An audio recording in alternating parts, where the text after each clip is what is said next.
Here is how to remove keyboard sound on Samsung or turn off.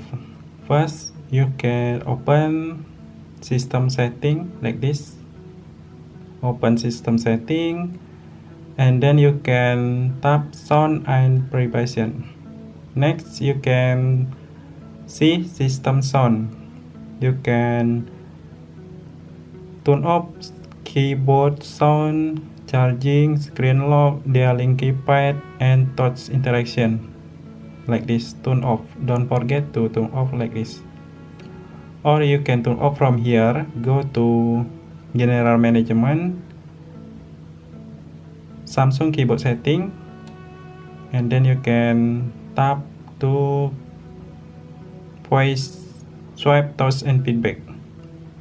You can see touch feedback you can turn off from here. So easy. Thank you for watching my video.